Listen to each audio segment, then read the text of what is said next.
Icelandic Minister of Foreign Affairs, Guðlaugur Þór Þórðarson, ambassadors, distinguished guests, welcome.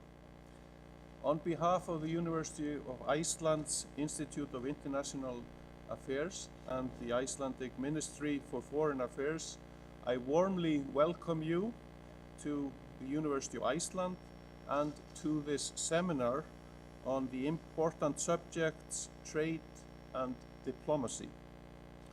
The seminar is held in collaboration with the Confederation of Icelandic Enterprise and the Icelandic Chamber of Commerce.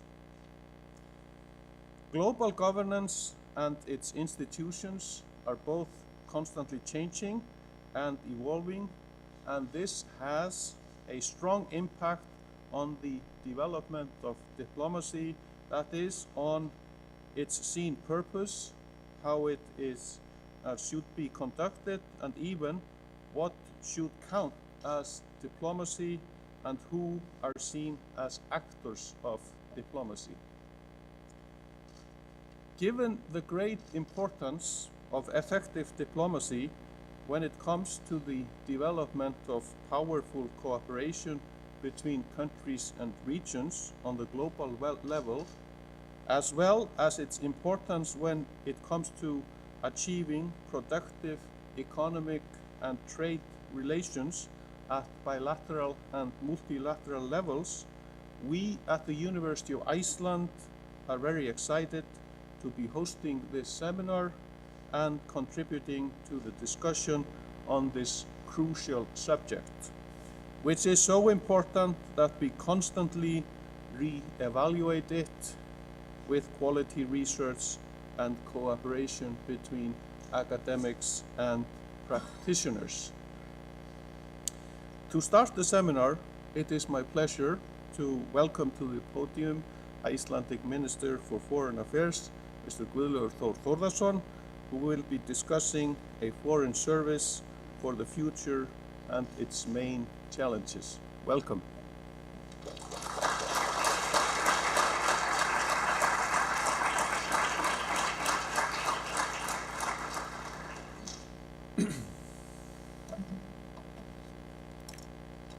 Dear guests, I am not a diplomat, and everyone who knows me knows that. And I admit that I do not fully understand all the complicated rules that diplomats use in their interactions. And to tell you the truth, as foreign ministers, I have got a lot of questions from voters and others on the importance of diplomats. For most Icelanders, and for matter for the most people in most countries, the word diplomat describes a life, a job, a career, and gold in travels to foreign places, and a lot of cocktail parties. It is therefore not always easy to explain to people what diplomats do and the importance of diplomacy. Let's try today. For me, diplomacy is about opening doors. A closed door, let alone a locked one, is an obstacle. This we know from our early childhood. As children, we want to explore all possibilities, learn and grow. The same goes for people and companies.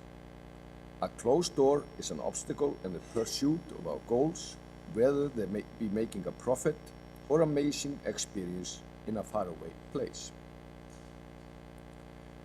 Opening doors for opportunities is one thing, but diplomacy also opens doors for other things, such as understanding, mutual respect, and finding peaceful solutions when we disagree on something. It is difficult to solve differences through a closed doors. Of course, some doors need to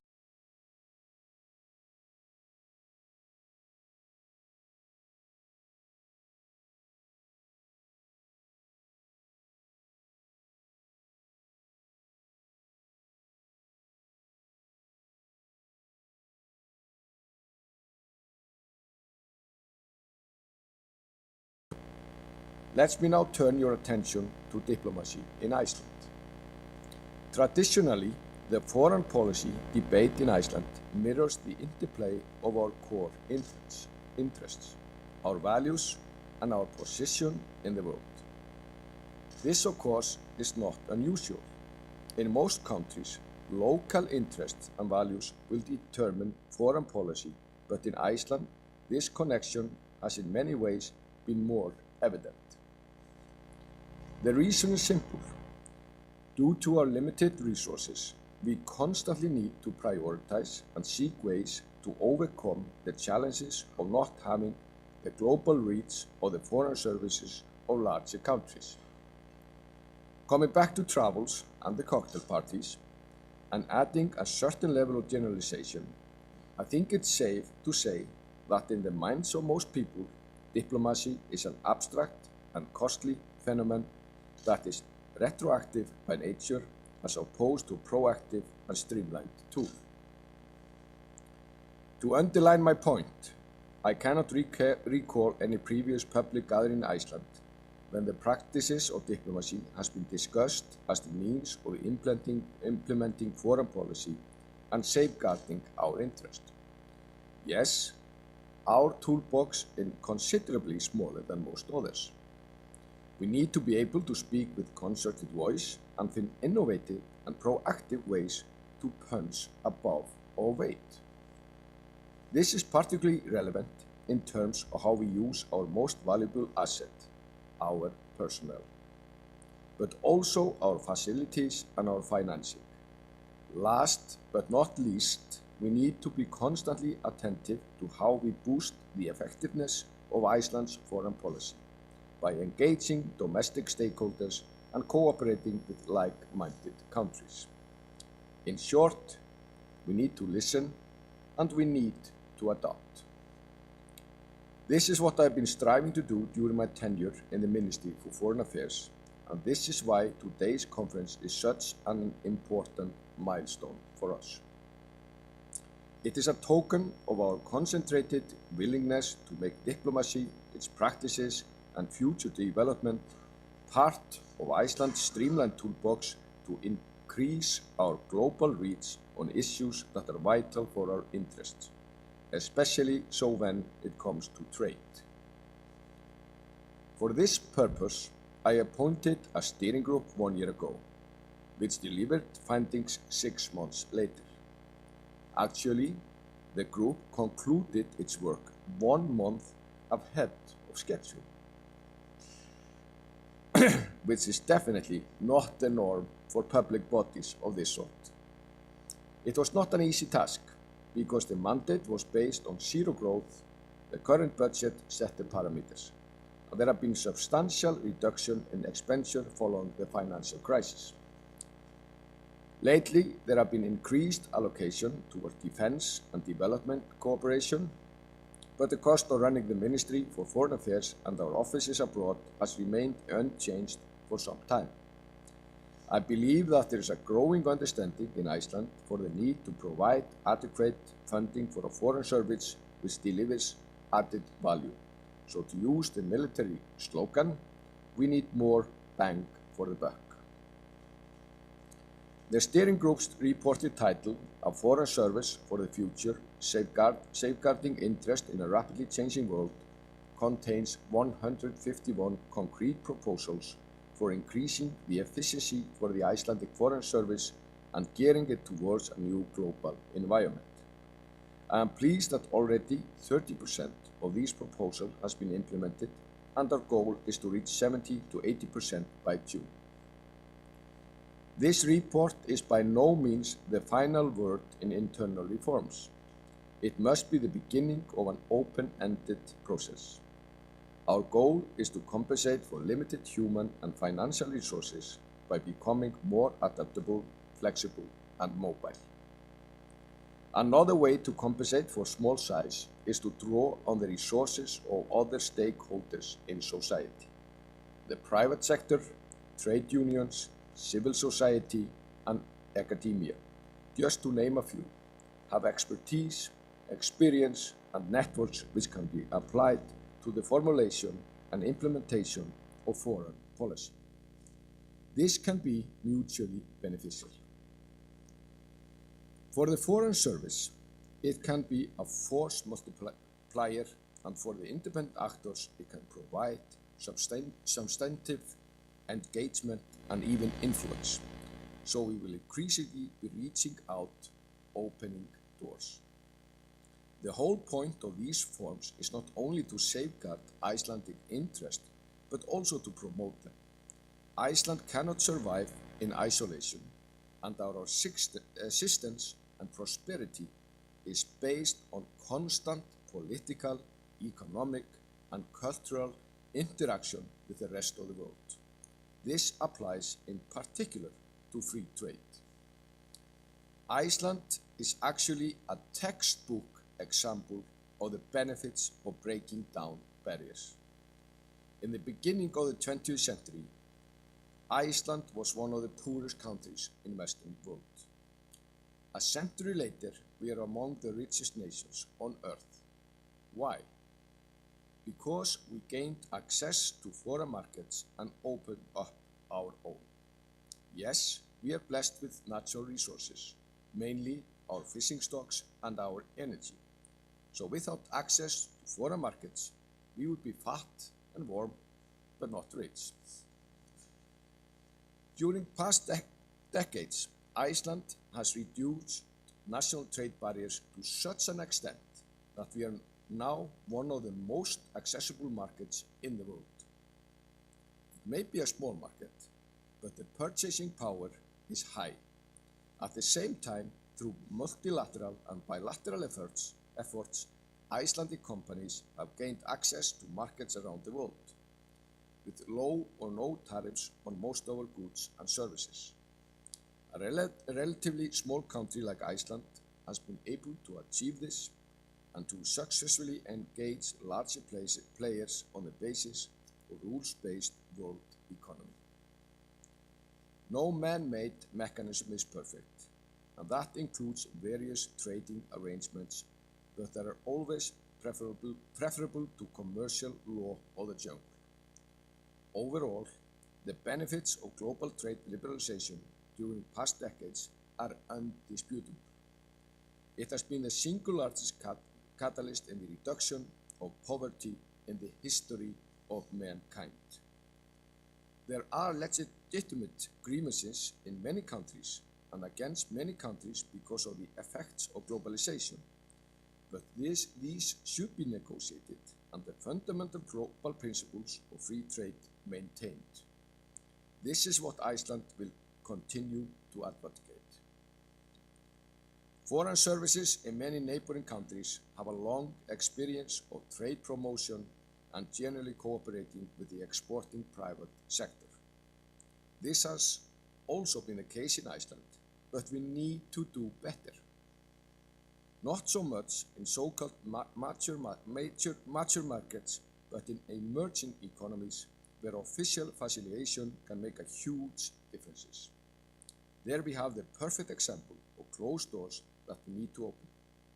And why is this so important? To maintain 3% economic growth in Iceland over the next 20 years, we need to increase export by 1,000 billion. That's 1 billion Icelandic krona each and every week. This means that the Foreign Service, in cooperation with the exporting industries, has its work cut out in the years to come. We need to unlock and open many doors to reach that goal, and diplomacy is the key. Thank you.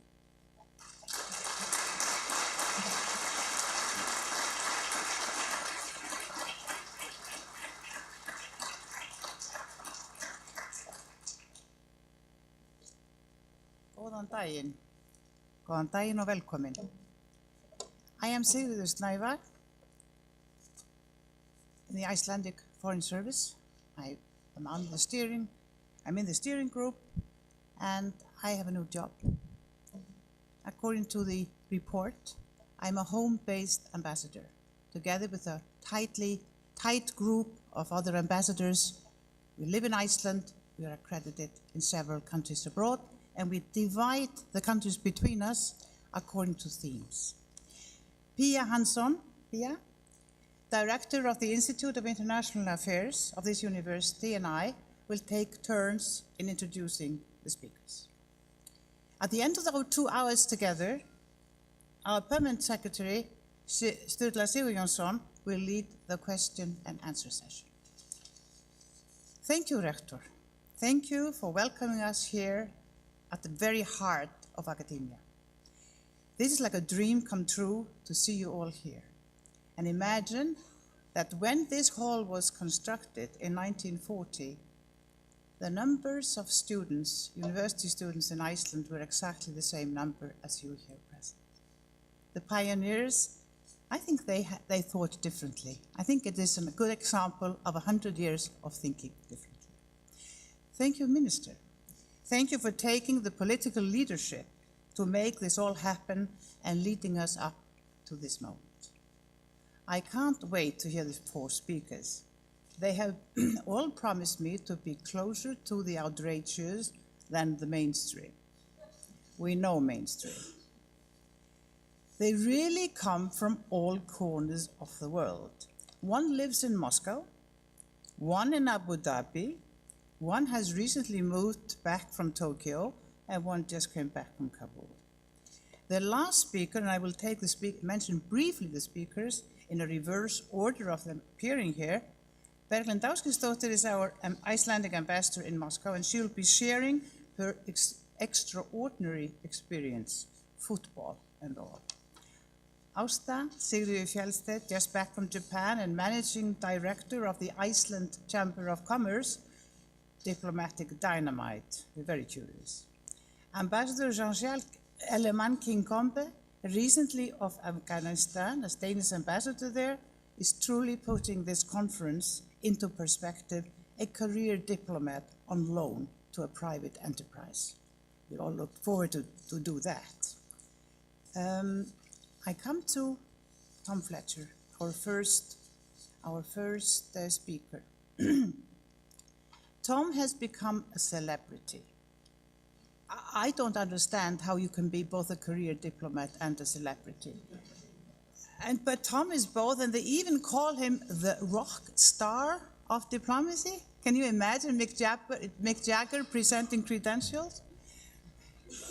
Career diplomat, sorry Tom, career diplomat, Downing Street, Beirut, Future Report, all that behind him at an early age. But the mark he has made is that of putting diplomacy into the public domain, sharing the feeling and coining the term citizens diplomacy. He has a true digital mindset, very present on the social media, having recommended the appointment of a digital ambassador. His book, The Naked Diplomat, is a very special title. The Naked Diplomat, I hope, will be on the reading list for students of international relations and everyone, really everyone, interested in new thinking in diplomacy. After reading his book, I can well understand the UN asked him to write a report on their future. Any chance you'd like to write our second report? I give Tom Fletcher the floor. The name of his intervention is Can Diplomacy Survive the 21st Century? Tom, the floor is yours.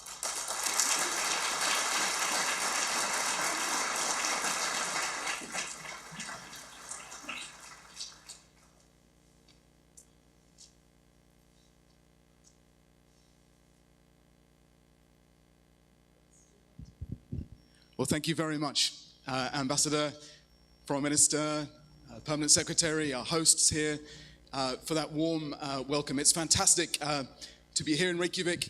I think you will see a lot more of the Brits in the coming months and years, partly to learn from this extraordinary education model that you've pioneered here, partly to see more of this stunning country, and partly because we are going through our own existential crisis, trying to understand how to get better on an issue of crucial national importance, on which we can learn from you. And I'm talking, of course, about how to play football. Today I want to talk a little bit about where we are with diplomacy. But to do that, I want to zoom out and look at where we are with the world first. As the ambassador said, I spent several years in Downing Street working for 3 prime ministers, for Tony Blair, for someone else, and then for David Cameron. And my role, my specific job title at the time was the Private Secretary for Foreign Affairs. The Brits are great at making up these extraordinary titles, meaningless titles. And I was confused on one trip like this to see that the Chinese delegation, and I know the Chinese ambassador here speaks fluent Icelandic, so this wouldn't happen here. The Chinese delegation were looking at my nameplate and giggling, and I couldn't work out why. And I discovered that it had been translated, Private Secretary for Foreign Affairs to the Prime Minister, had been translated as the intimate typist for the Prime Minister's affairs overseas. And I did many things for the Prime Minister, but never any intimate typing. We can come back to talk about that role. But I'm really pleased to be here. I'm very excited that you're having this conversation. It's an urgent conversation for all of us who really believe in this craft of diplomacy. And it's so important because after 2016, 2017, 2018 now, everything is in flux around us. And I think all of us, as countries, as businesses, as individuals, need to step back from the latest 3 a.m. tweet from Donald Trump in the White House watching Fox News, or even the latest provocation from Moscow, and actually look at some really big, crucial, almost existential threats and huge issues. So forget the fact that an election for leader of the free world has created a vacancy for leader of the free world, or the other ironies. Germany emerging as the key defender of Europe against extremism. China emerging as the defender of the Davos worldview. Put those to one side, and I think we have 3 big trends that we have to understand if we are to survive as a craft, as a profession. The first one is trust. Trust is falling all around us, not just in politics and politicians, not just in bankers and journalists. Trust is falling in anything that looks like authority or an institution, in teachers, in doctors, in the police. All of this fueled by social media. And somehow we have to get back on the right side of that argument. We have to be an industry, a business that is gaining rather than losing trust. Second big trend is around the perception of inequality. I was there in Downing Street during the financial crisis towards 2008, 2009, and there is no reason for us to expect that the implications of this financial crisis, global financial crisis, will be any less profound for politics and society and diplomacy than the implications of the 1929 crash. It was very striking. Hillary Clinton's last rally, they played Bon Jovi, Living on a Prayer. We know the song, Gina and Tommy in the Dust Bowl, Just Getting By. They played it without irony and without realizing that Gina and Tommy in the Dust Bowl, just getting by, were about to vote for Donald Trump. We have to understand this perception of growing inequality, and we have to get our business on the right side of that trend as well. And then the third one, and I would argue the biggest one, is of course about technology. I looked in that book, in The Naked Diplomat, and I promise there will be no nakedness today unless you really want a story about Berlusconi later. We looked at the way in which in the last 43 centuries we've gone from technological change that brought us from the cave painting to the atom bomb. And that if you look at that rate of change, we will go through that, the equivalent of all of that change in the next 100 years. That is actually a conservative estimate, and it is utterly staggering. It's exciting and terrifying. It should terrify any industry. It will put many businesses out of business. But it will also put many states out of business and many ideas out of business. And we have a battle now as diplomacy to make sure that we are not one of those industries that goes out of business because of that rapid technological change. I'm hugely optimistic about the implications of all that change, but it is going to throw us into flux. And it will open up new dividing lines between those who believe in security and those who believe in complete liberty. Think of North Korea to Julian Assange, and all of us somewhere on that scale trying to work out the new rules in the internet age. A new dividing line between those who believe in the international order that our grandparents spent such sacrifice, time, blood to build after the Second World War, and those who don't. And we have at least 2 members of the Security Council now, permanent members, who are now with the forces of disorder and not order. But I think the most important dividing line for us, those of us who care about diplomacy, is a different one. It's between those who believe in building walls and those who believe in coexistence. And I'm not just talking here about Donald Trump. I spend a lot of my time online in the Middle East as ambassador in Beirut and more recently arguing with extremists, arguing with those who are radicalizing on behalf of Islamic State. They are also wall builders. What they most hate is actually not the West. They hate what they call the gray zone. The gray zone is that space for interaction between cultures and societies and ideas. That's what they attack in London, in Paris, in Nairobi, in Beirut, and elsewhere. That space for curiosity, that space where it is okay not to be utterly certain about things. That is what's under attack. And I believe that in rooms like this, in spaces where we're working for diplomacy, we have to be fighting much, much harder to make the case for coexistence. 2 or 3 years ago, this would have all felt a bit fluffy. But I feel now that we must be more zealous in storming the barricades for coexistence. But it's going to get much harder. There was a great article in 2013, Roger Cohen in the New York Times. Big headline that should terrify us all. Diplomacy is dead. And what Roger was writing about was a certain kind of diplomacy. The diplomacy of the cocktail parties. The diplomacy of very traditional negotiations. The diplomacy in the UK, we talk about Ferrero Rocher diplomacy, after a very famous advert with a chocolate being handed around by the ambassador. It's the curse of all ambassadors, that advert, because every time you host a reception, people will always say to you, with these Ferrero Rocher chocolates, ambassador, you are spoiling us. That kind of diplomacy. But Roger was saying, diplomacy has failed. The Security Council has failed. Bear in mind, this is 5 years ago. We're now in our 7th year of failure on the Syria crisis. All of that, he said, is finished. And he has a point. Because what we have traditionally thought of as diplomacy is being disrupted from all sides.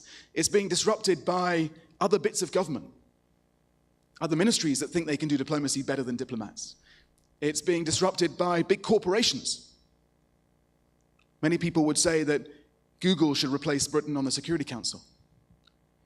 And it's being disrupted because we're in this period, as the Foreign Minister said, when resources are tighter, and we will always have to find ourselves doing more with less. So we are being attacked from those different sides. And we are also being disrupted by technology. And so what's the answer? A former British Prime Minister, who I'm not going to mention, sent me to Ted Kennedy's funeral on his behalf back in 2009, 2010. And someone said, John Kennedy inspired America, Bobby Kennedy engaged America, but it was Ted Kennedy that changed America. And what they meant was that you need the vision, you have to engage, bring people with you, but you also have to execute on the vision.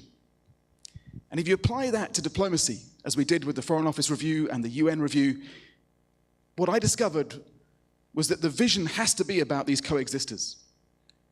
Diplomats have been working for coexistence since the caveman, those 43 centuries ago, persuaded another caveman to put down the club for long enough, stop beating each other over the head, and go and hunt together. He was the very first diplomat. That's what defines us. That's what brings us together as diplomats from different countries. So we have to hold fast to that vision. Then, the Bobby Kennedy bit, we have to engage people more effectively. And for me, the smartphone was a key part of that, and is a key part of it. The smartphone superpower that we now have. No other generation could have dreamt of reaching people in the way we can. When I started tweeting in Lebanon, there were only 4 of us, British ambassadors, using Twitter. And it was an amazing time because we could make up the rules as we went along. When I wanted to change people's views on the treatment of domestic workers, I didn't do a speech to 3 people, I became a domestic worker. And the photos went viral in Lebanon and changed conversations up and down the country. Thousands of people have said to me that they were able to challenge the way that their parents treated the folk working in the home.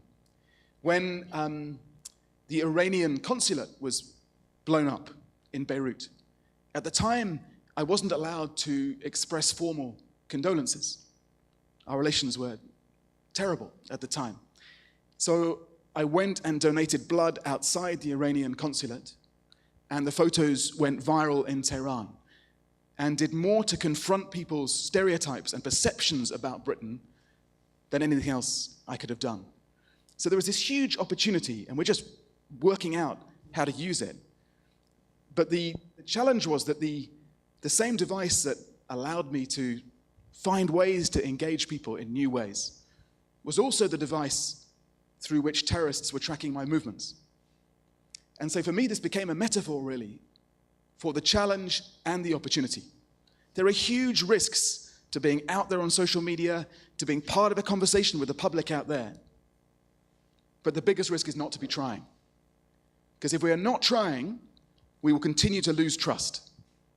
We will continue to be seen as on the wrong side of that inequality debate.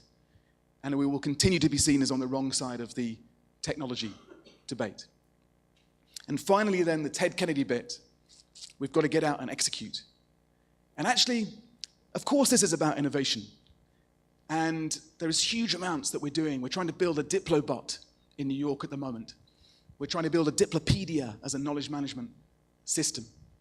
Diplomats have always been quite good at innovating, surprisingly enough. When Palmerston saw the telephone, he said, "My God, it's the end of diplomacy." But we found ways to use the telephone to be better diplomats. When the fax was invented, someone said, this will be the end of the Foreign Office. You can replace the Foreign Office with a fax machine between foreign ministers. The fax, I don't know if you have one anymore in the Foreign Ministry, we've just about got rid of ours in London. So we've actually always been good at innovating. And we now have to seize our smartphones and start innovating afresh. But it's not just about innovation. Executing effective 21st century diplomacy is also about holding fast to the skills and the qualities that we have always had as a group. I'm in the middle of doing a project on the future of education.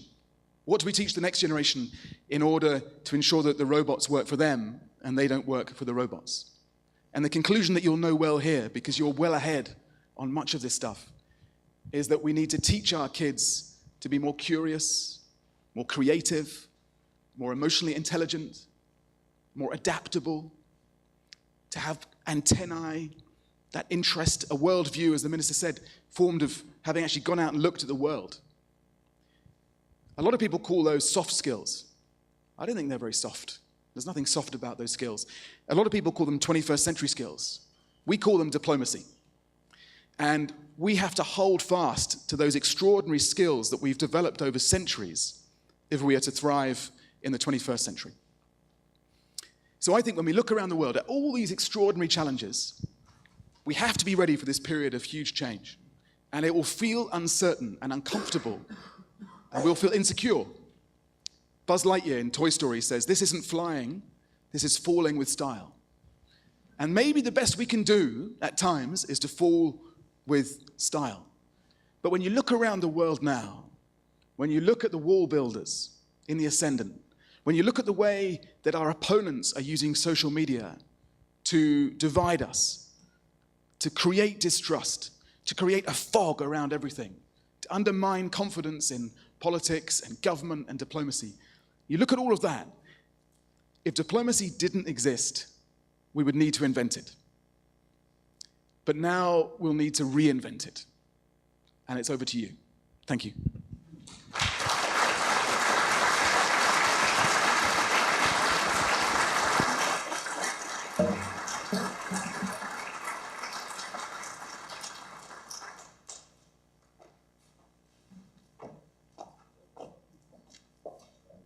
Thank you, Tom. Thank you very much. If diplomacy didn't exist, we'd need to reinvent it. I got almost a heart attack when you said diplomacy is dead, and thank you for getting out of that one. When I think of the Danish Foreign Service, of which Jean-Charles Ellemann-Kinkombe is a fantastic example of, I think of a story which Sverrir Haukur told me, and he's here in the room. Apparently, if you go to the Danish Embassy garden in Tehran, I haven't been there myself, you'll see a coat of arms, which is the Danish, of course, and then there is the Icelandic coat of arms, as it was from 1918 until the Icelandic Diplomatic Service was established. It shows the coat of arms and the crown on top of it. So if any here would go there and have a chance to take a photo, we'd love it. Jean-Charles Ellemann-Kinkombe is a fantastic example of a career diplomat. He is now on loan to a company called Struense. Now, we know the name Struense here. We know that he was the one to make the Foreign Ministry of Denmark a separate institution back in 1770. And I always remember, because I knew most of the Icelandic diplomats who had served in the Danish Foreign Service. And I remember how proud they were, saying, we have very deep roots, in fact, the roots of the oldest diplomatic service. We often heard this from them, and I remember how proud they were, and I remember how professional they were, how disciplined they were. And, you know, I was a very young girl talking to them. It was something to be felt, not to be described. And now Jean-Charles is with us, and welcome. An extremely versatile career diplomat. He's tried his hand at most fields of diplomacy. I can run a long list here.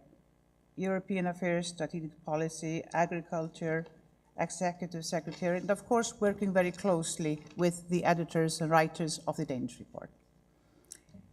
Jean-Charles is going to call his talk, Gearing the Foreign Service to the Future, How to Approach Change, Necessary Change. After I give you the floor, Jean-Charles, and after his talk, we'll have a very short coffee break.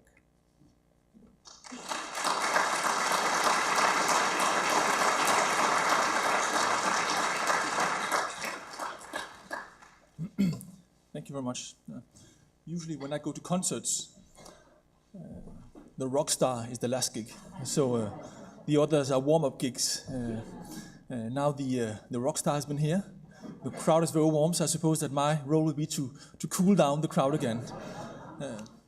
But Minister, dear guests, dear former colleagues, I've gone to the dark side after more than 20 years in the Foreign Service. I left last summer and have now joined the private sector, but I still feel very strongly for the Foreign Service, and I was therefore very glad to receive the invitation to come here and talk a little about what we've done with the Foreign Service in Denmark. And thank you, Tom, for, as always, an inspiring expose on the challenges facing diplomacy and the need for change that it entails. From 2013 to 16, the Danish Foreign Service underwent two major reforms. First, of its diplomatic footprint abroad, affecting more than 25% of our missions. And then at home at headquarters, to cut costs, we reorganized the organization. The overriding objective then was to gear the organization to the future and to tackle tightening budgetary constraints. I headed our executive office back then and was, as a result, closely involved in the work that shaped and implemented those reforms. And I've been asked in a very few words to share some of the key observations from that journey. And I'll do this around 3 key observations. The first one is openness, or as I call it, enabling your allies. The second one is get your data right. And the third one, choose your change agents. The Danish Foreign Service, in rough numbers, is 2,500 employees, over 50% of them local staff in our 105 diplomatic missions.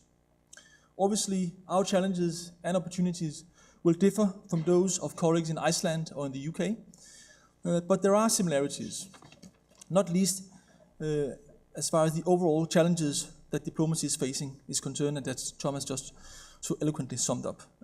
Pressure from other actors on the international arena, competition from scarce resources, and the need to continuously adapt to the changing environment.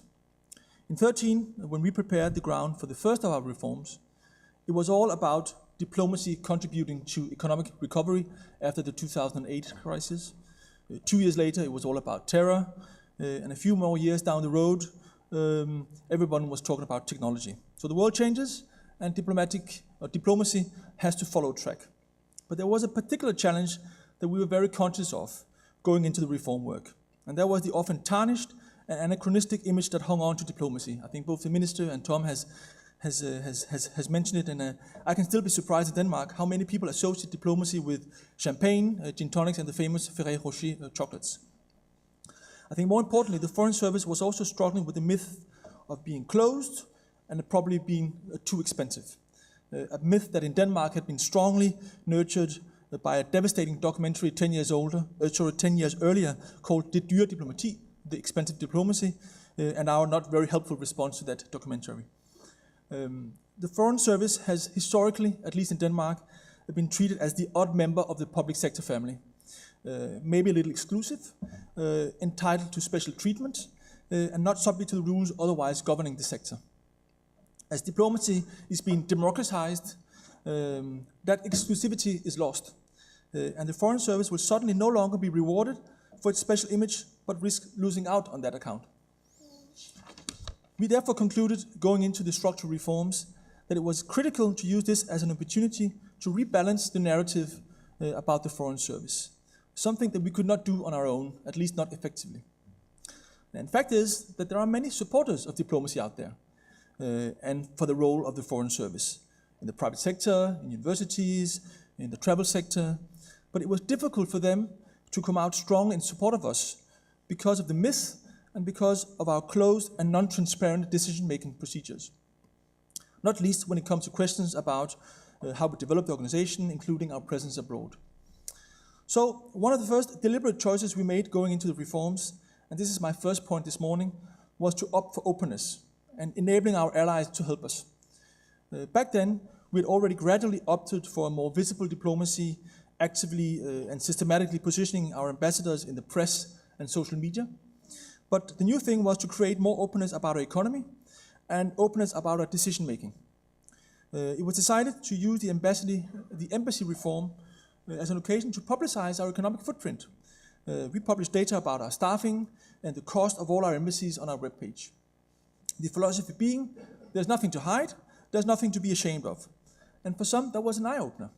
I remember back then an active Danish foreign policy pundit recalling that at the time the person had attended a public debate where people in the audience thought that the Danish embassy in Brazil was staffed with 20 to 30 diplomats. Now, the reality is 2 diplomats. Still is 2 diplomats. And I think once you can address this perception gap, you are also in a stronger position to get support, public and political, for your budgetary concerns. So, openness. We also invited our partners into the decision-making room, well, at least into the antechamber. Previous reforms had only been prepared and discussed behind closed doors with senior management and government representatives before being announced to the press. What we did in 2013 was to invite approximately 15 stakeholders from academia, private sector, NGOs, trade unions, industrial organizations, and the travel sector to a series of discussions about the role of the Foreign Service and our presence abroad. They were not invited to plant flags, But based on these discussions, they agreed on a joint paper, public paper, that clearly stated the importance of well-functioning diplomacy, but also outlined a number of guiding principles for the reforms that lay ahead. So a stronger global presence, lighter European footprint, but stronger presence in EU decision-making centers. Now, these may sound as fairly general conclusions, but these conclusions were mirrored in the final results of the reform. And as a result, we managed to create an alliance of experts and pundits that would defend and proactively sell the overall narrative of the reform, including what was back then a controversial decision to close a number of diplomatic missions in Europe for the first time. This also paved the way for a more broadly based public debate once the decision was announced, and hence also was an opportunity to more widely get across the message about the relevance of Danish diplomacy in the 21st century, and also about our ailing framework conditions. And I believe, in a longer-term perspective, that this was probably the biggest achievement of that reform process for the future of the Foreign Service, and probably also more important than the actual adjustments of the embassy network. Now, did we manage to uproot some of the old cliches about diplomatic life? I'm not so sure. 8 hours after I landed in Kabul to take on the job of ambassador in the summer of 2016, I actually attended a dinner at the UK ambassador's residence. On arrival, we received champagne and gin tonics, and when coffee was served at the end of the evening, it was served with Ferrero Rocher chocolates. So I guess we're doing what we can to hold on to the old image. My second point this morning is about something as boring as data. One thing that most diplomacies have had to grapple with in recent years has been budget cuts. The Danish MFA has been no exception. As we embarked on the delicate path to identify those potential costs that would do the least damage, we realized that we did not have a proper baseline. We did not have a precise picture of how we spent our resources. So the first thing we did was to map our resource use at a very detailed level in every single unit, be it on policy matters or administrative tasks. Establishing the baseline revealed, on the one hand, that a number of functions such as HR, public procurement, access to information were carried out several places in the organization. This is, I think, hardly a surprise in an organization that is responsible for important policy areas such as foreign policy, development policy, trade promotion, but also with a natural inclination toward the creation of administrative silos. But it's not a very efficient way of using scarce resources, and as a result of the mapping, we cut a number of administrative functions were further centralized. The comprehensive resource mapping also led to the identification of a mismatch between how we spend our resources and how they were prioritized, how the policy areas were prioritized by government. In a world where the political agenda changes very fast, the resource allocation of the bureaucracy will inevitably lag behind a little. Some will argue that it should, but I think that is an entirely different discussion. But after our resource mapping, we discovered that in some areas, the gap between resource use and the political priorities of the government had simply grown too important. One such example was disarmament. That had been a key political priority for the previous government 2 years earlier, but did not feature at all in the present government's program. This, however, had not had any implications whatsoever on our resource allocation. So as a result of the mapping, that was changed, and we made similar other adjustments. And that also paved the way for important discussion and difficult discussion about the need for an ongoing and flexible resource allocation. During the 3 years I worked with our senior management, we made those two reforms. But that was not the end of reform. The world keeps on changing, and the approach of our senior management was reform is a constant, reform is a mindset. And that might be. But for most staff, reforms is synonymous with exhaustion.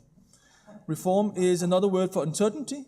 It drains energy, and as a result of the reforms, 30 people out of the core diplomatic staff of 1,250 people were laid off, 30 people. But during the 4 to 6 months it took from the announcement of the need to cut staff to the actual identification of those 30 people, I can tell you that the entire organization was almost going through a collective sense of trauma. I believe that's not unnatural, but while reform needs to be a constant for the Foreign Service as an organization, you cannot delegate that responsibility to the staff. So that is why my final and third key observation from the reform process that we went through was you need to pick your change agents. And these agents need to be given a long leash. Much of what is being said today in debates about the Foreign Service, you were also alluding to it, Tom, is that they need to get back to their core business, building networks, etc. I very much agree. But it's also important as an organization that while being aware of your core functions, that there is also a willingness to think anew, to push boundaries, to take risks and try on new ideas, even some that will not prove sustainable. So after the long reform processes that we went through, we appointed 2 groups of so-called innovation agents in the ministry. The first one was deliberately composed of only younger diplomats from headquarters and from embassies.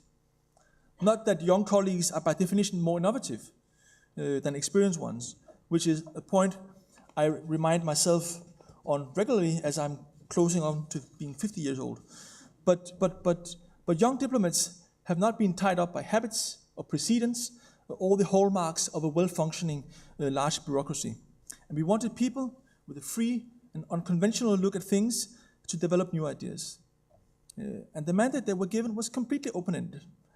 Subsequently, a group of more seasoned diplomats was mandated to take a critical look at those ideas and to root out the most radical ones. After all, we are a diplomacy, a bureaucracy. But good ideas did survive the exercise, and unsurprisingly, the young group was very interested in the opportunities created by technology. And their work ultimately led to the creation of the first tech ambassador. I will not exclude that they stole the idea from you, Tom, but what I learned from school, I studied in Paris in my younger days, and we had a followed class on innovation, and the professor said his motto was that les idées appartiennent à ceux qui les exploitent. Ideas belong to those exploited. So we stole, but as a result, we created the first tech ambassador in Denmark, but also worldwide. He has taken up office in Silicon Valley last summer, is now busy positioning Denmark in the global tech conversation. So to sum up, some are asking, is there a future for the Foreign Service as a natural and prime caretaker of national interests abroad? My answer is a resounding yes. I might be biased after 20 years in the service. But the Foreign Service needs to grasp that its role in society has changed and carefully rethink how it navigates in a domestic environment where many actors are challenging the once held monopoly on the foreign affairs. An active engagement and partnership with these new domestic competitors will be the new rule of engagement, and the long-term benefit of the Foreign Service, I'm convinced. The monopoly on foreign matters is a thing of the past, and so are the uncontested and ample budget allocations to the Foreign Service. Scarcity of funds will probably be a general framework condition for foreign services for many years to come. Flexible resource allocation based on data will have to become a need to do rather than a nice to do. And in spite of all the challenges ahead and the temptation to linger on what is always remembered as the glorious past, my concluding remark is one of optimism. Foreign services have always been able to attract some of the best people with ideas, with capacity and strong beliefs. These people are still around in spite of the hardship. So make sure to mobilize them, their ideas, their energy, to ensure that the foreign services will continue to do in the future what they've done for hundreds of years, and that is adapt to the world around them. Thank you.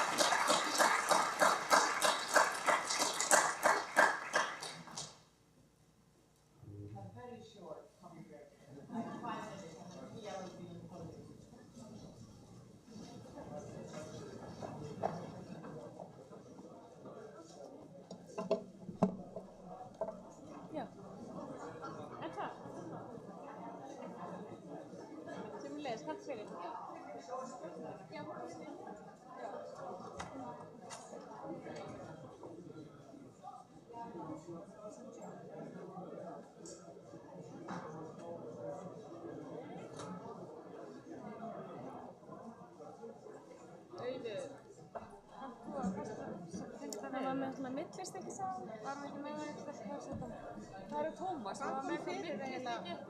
Skjálmyndir, það er ekki það. En það þarna, þetta hvíta? Nei, hún ekki með marka, hún með del. Ég held að þessi sem átt að vera... Nei, þetta er svona. Nei, hún ætlaði að taka, svona fyrir ekki að ég sé að taka frem fyrir hendurnar að þér. Bara, svo bara hérna... Hann ætlaði að koma, já, bara svona. Hann ætlaði bara að tengja þetta við... Það lítur við það sem að tengja við í tölvunni hérna. Já. Kannski best að bara sá sem að kann þetta best, sem er kannski þeir sem er búin að...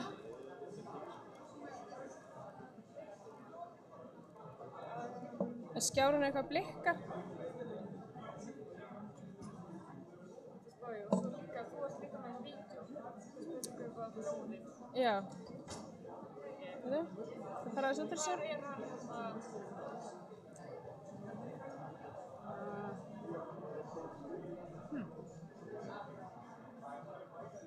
Er þetta nógu fast sett í? En þetta blá? Já, ég er búin að því.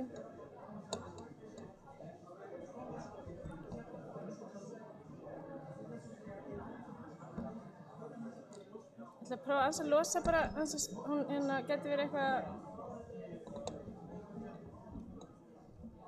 ósátt. Ég ætla að prófa hérna aðeins. Já, ok. Ég prófa aftur.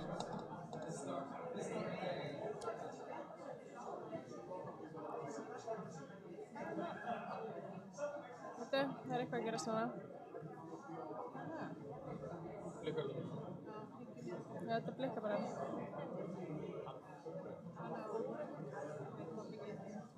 Ok, þetta blikkar bara, þetta er ekki virkað, sko. Nei. Er eitthvað annað? Já, þetta var náttúrulega virka áður á þessa tón. Getur það verið þetta? En má ég spyrja einu? En má ég prófa, er þess á netinu? Er þess á netinu? Get ég prófa að lagga mig inn á Dropboxi, sjá hvernig þetta sé það? Já.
Ok, þetta er eitthvað... Þú sagði ekki neitt á skjánum þínu? Ég sé ekki skján, nei. En það hlýtur að vera að við þurfum að... En get ég ekki bara fengið hann að taka fyrir ekki? Já, hann er að hringja í eitt. Við þurfum allan í það minnst að sjá skjáin hér. Já. Það er engin önnur tengin, þetta er bara alveg ótrúlegt. Það er ekki með, þú veist, hátíðið mig. Þetta er magnað. Er það ekki... Tæknumæður sem á að vera hérna Hörru. Nei, það er ekki... Ok, við sjáum til kvörnandi. Ég verð að hlaupa rétt á saman.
Welcome back, everyone. We're going to start again.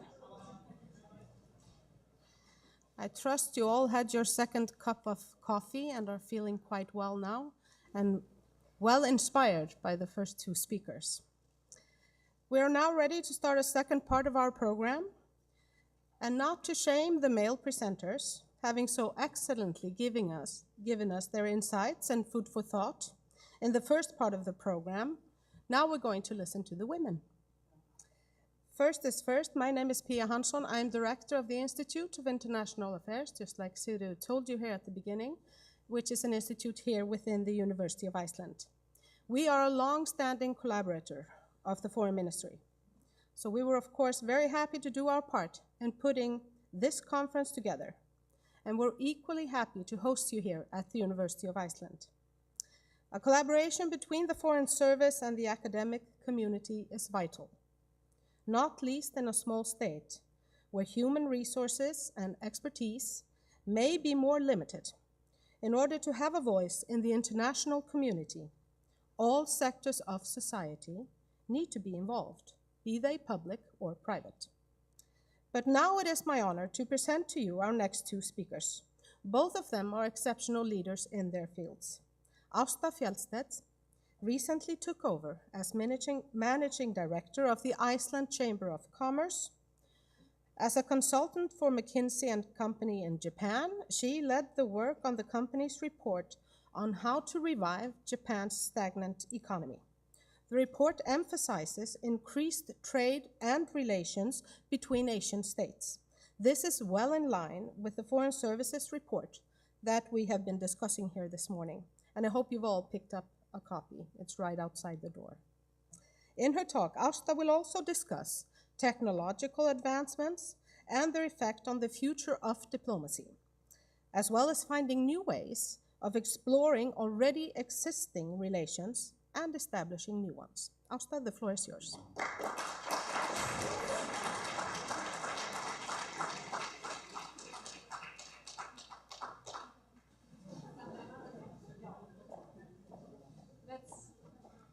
That's what you call an entry, right?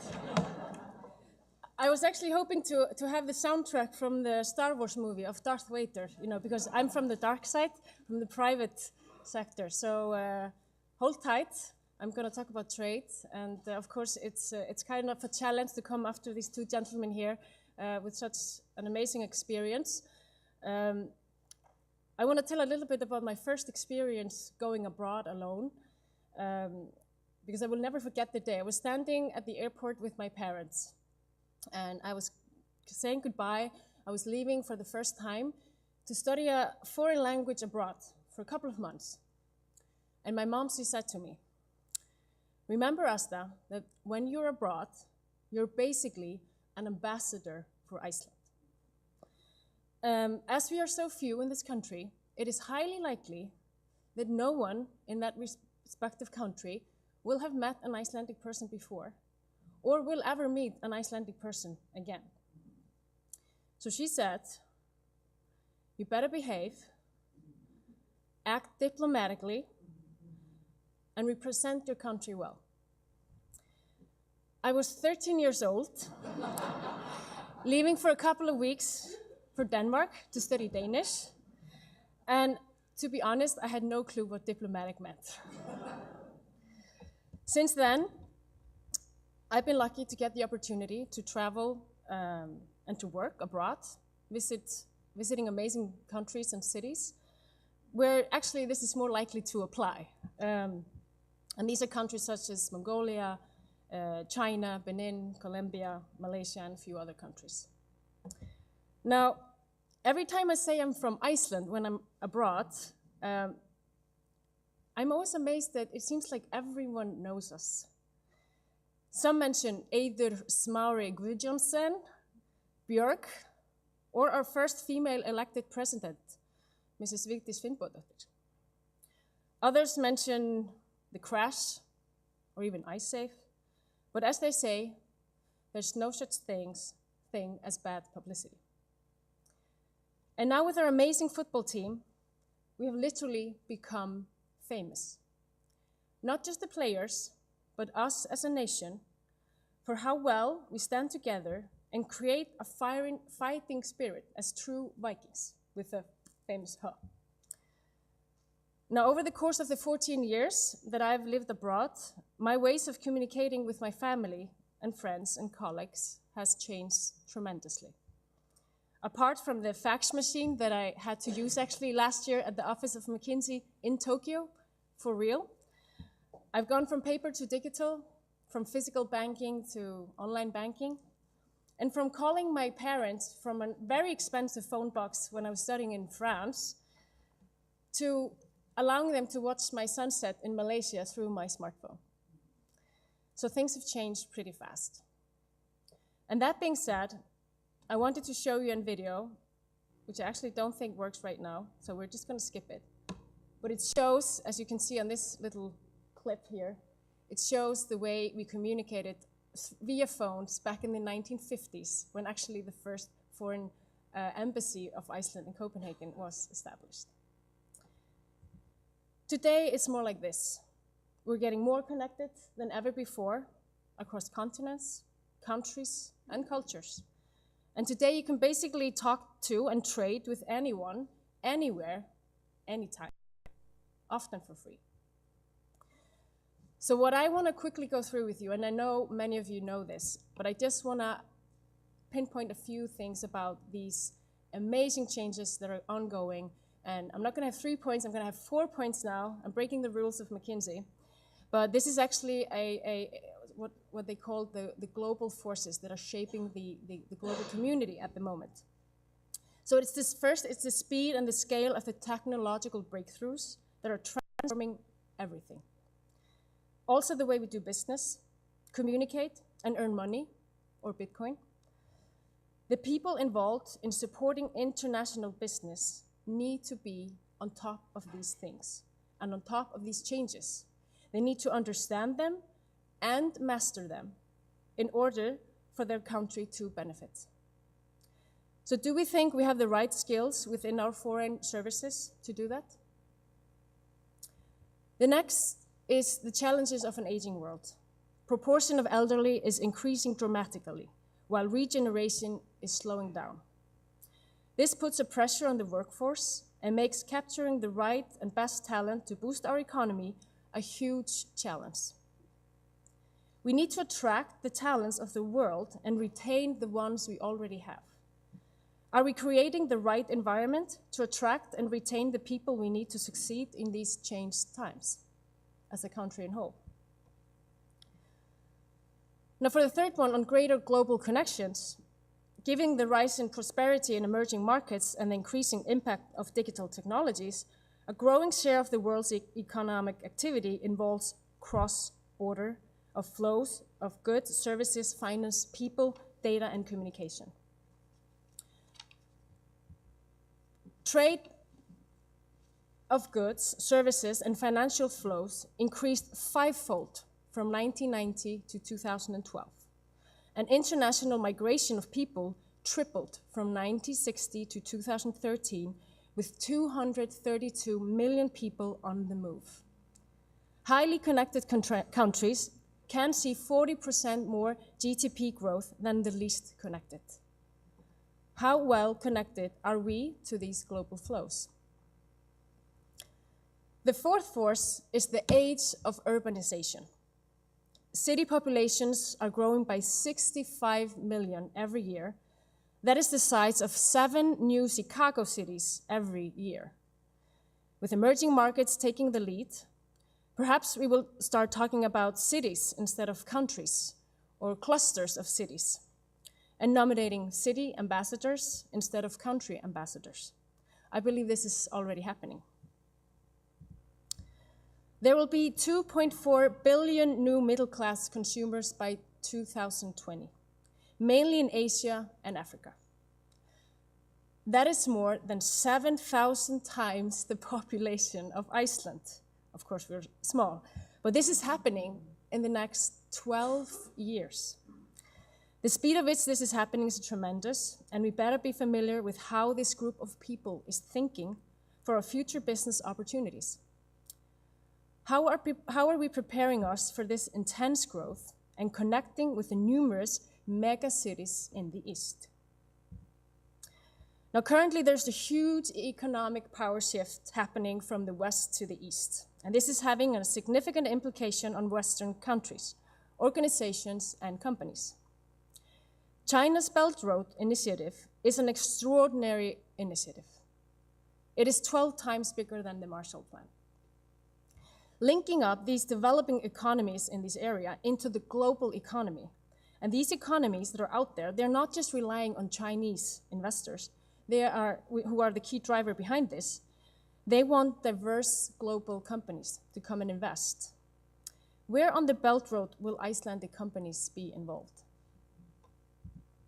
Now, as the minister mentioned earlier, and this is kind of a good thing that this is being mentioned here, it's a mantra that we kind of use every day at the chamber, that the Iceland's export needs to increase by approximately 1 billion Icelandic kronas in the next 20 years to support a sustainable GDP per capita growth of 3%.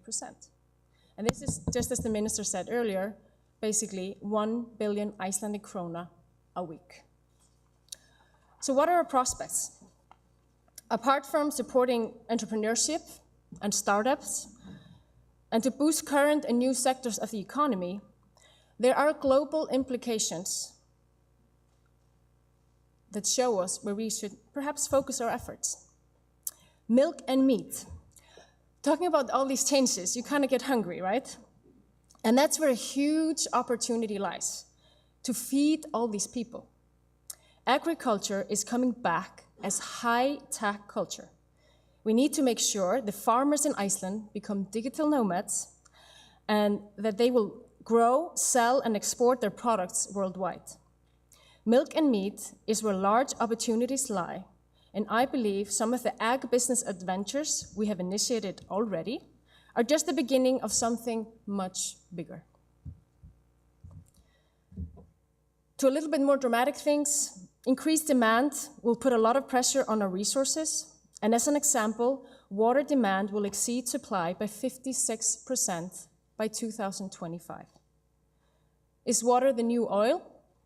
Perhaps we found some here in Iceland after all.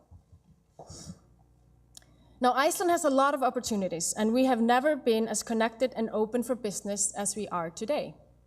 We have 26 airlines flying to and from Iceland. We had 2.2 million foreign visitors last year. Icelanders went for 690,000 trips abroad last year. And we have nearly 46,000 people living abroad, and that's nearly 14% of the total population of Iceland. With all these connections, along with 22 Icelandic diplomatic missions in 17 countries of the world, I was interested to know how Icelandic companies and individuals doing business abroad are making use of these increased connections and the services the Ministry of Foreign Affairs and the embassies provide. So we did a little survey. Amongst the 13 bilateral chambers that the Iceland Chamber of Commerce has under our wings, we sent out a very simple questionnaire, non-scientific, but it gives us a little bit of an indication of how well we're doing. The first question: have you or your company made use of the services provided by the Ministry of Foreign Affairs or its embassies? 58% said yes, 42% said no. What is the goal here? Do we want them to use our services? If yes, then we might do better. Next question: what business services do you think are the most important to get support from the Ministry of Foreign Affairs and your embassies abroad on? And here we asked people to just put in the right order what was the most important. So the first thing that was the most important is assistance from Office of Trade and Economic Affairs and embassies at the first stage of export. That's number one. Number two is supporting companies participating in international organization, conferences, or meetings. The third was inform and protect Icelandic companies' interests and rights in trading countries. Fourth was support from embassies when hosting meetings by lending facilities and providing market information. The fifth one was support trade shows abroad. Sixth one was provide market intelligence by country. And the seventh was support on Iceland's interactions with International Trade Organization. Asking about the same things, but just putting in the order of what kind of services they had already utilized from the Foreign Ministry, you see on the chart here that the one where the embassies are actually helping the businesses hosting events is what has been supported the most. And then it goes down the trail. Continuing, a simple question, how well do you think the Foreign Ministry accommodates the needs of the business community? As you can see here, the number of answers, we had 36% who were fairly well or very well happy with the service. I think definitely we can do better. And just a quick note, this is in Icelandic, and I have a lot more that I will probably hand over to our minister here. A few comments on what should be kept in mind when looking into the role of the Foreign Service in support of Icelandic business life for the future. And here it's about powerful people, support, regulations from the EU. Some praise that they should continue on the same track that they're already on. Others say this can be improved. This is a simple conversation and is, as I said, not very scientific, but it's just to get on a feeling of what people who are actually doing business abroad have on the top of their minds. Now, if you ask young people, and we've come a little bit into this, or not just young people, just people who don't know really well the foreign services. If you ask them what they think of when they hear the word ambassador, it might be something in this direction. Male, in his 40s, 50s, lives in a villa, meets a lot of important people, don't know. I didn't dare to mention the cocktail parties or the champagne. So if we look at the current list of the Icelandic ambassadors, their average age, or they are actually 71% men of the Icelandic ambassadors. And if you look at their age, they're actually 48 years on average. So perhaps pretty close.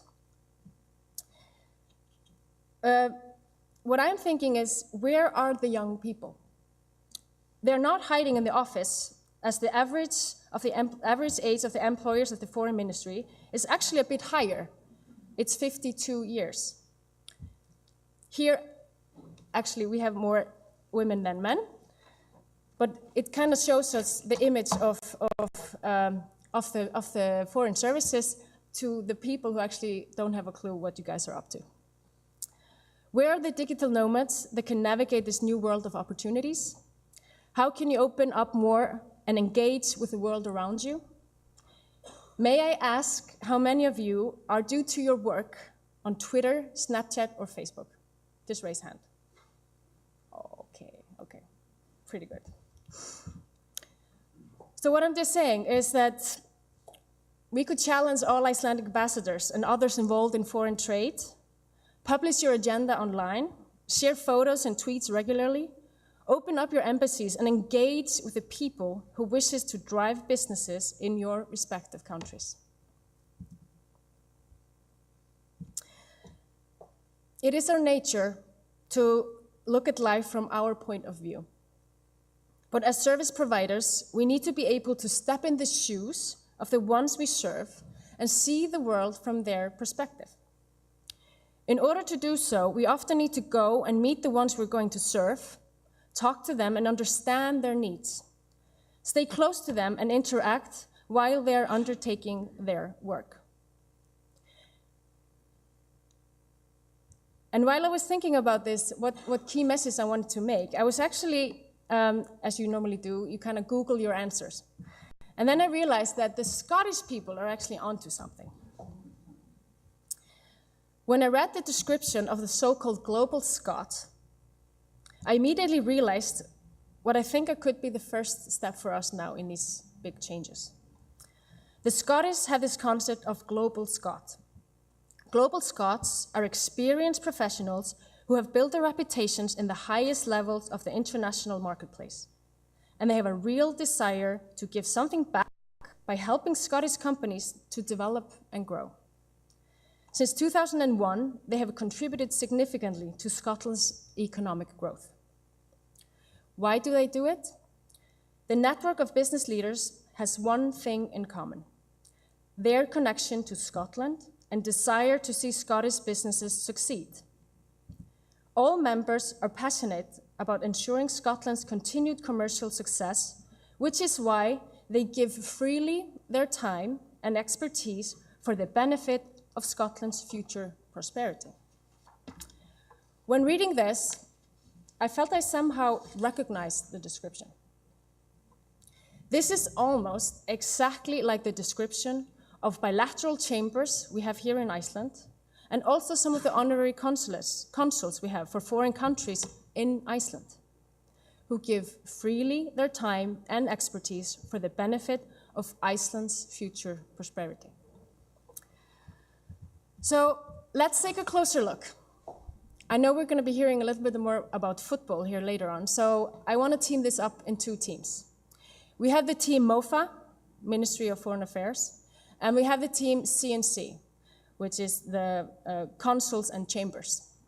So what I put up here is the number of people involved in each role. So ambassadors, we have 34, employees of Ministry of Foreign Affairs, 149.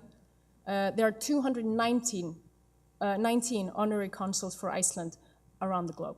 In total, we have an army of 402 people. It's amazing. On the right side, you have the team CNC, and this is a group of people who are working at the Icelandic Federation of Trade Chambers, FA in Icelandic. 11 people sitting on the board of 3 chambers there.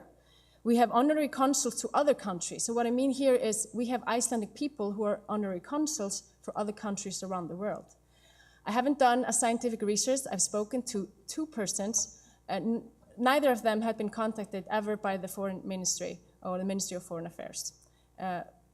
These people are 68 people in Iceland. We might be able to get some good information from them, or at least engage them. The last part is the Bilateral Chamber of Icelandic Chamber of Commerce. This is where I'm coming from. We have extremely engaged people, 135 people around here in Iceland and the countries that we are involved with. Luckily, this group just recently has been invited to the Ministry of Foreign Affairs, and I think we can all agree that it was an amazing view to see all these people gathered with all the people in the Foreign Ministry, just to kind of engage and talk about how can we work better together. So there are things happening here, very, very positive. But if you put these teams together, you see this is 616 people. I think we can use this army of foreign affairs agents much, much better. I think these 2 teams, they haven't played much together before. They must have been in a different league or a different city or something, but they're basically playing the same game. They're promoting and supporting Icelandic businesses abroad and in Iceland. So I would say now that if these teams are combined with formal cooperation agreements and regular trainings, I can assure you that this team will be in the finals in all the World Cups to come. Finally, of the title Diplomatic Dynamite, I basically stole it from a Danish friend of mine who was talking about Danish dynamite, also referring to the football team winning the European Cup in 1992.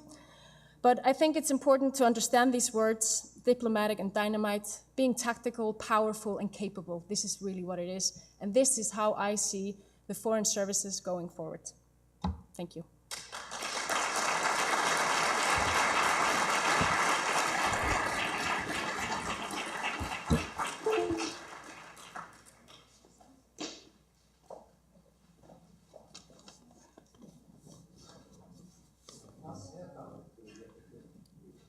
Excellent, excellent speech. Thank you so much. For our next speaker, Berglind Ásgeirsdóttir is a true pioneer in her field. At the age of 33, she became the permanent secretary of the Ministry of Social Affairs and later the Ministry of Health. She was the first Icelander to serve as the Secretary General of the Nordic Council 1996 to 1999, and then went on to become the first European woman to take on the post of Deputy Secretary General of the OECD. She has also served as Iceland's ambassador to France, and now football is taking over her life, being the current Icelandic ambassador to Russia. The embassy is, of course, taking on a huge task because of Iceland's participation in the World Cup next summer. So a busy embassy on any given day, the workload will most certainly only continue to grow in the coming weeks. Berglind, the floor is yours.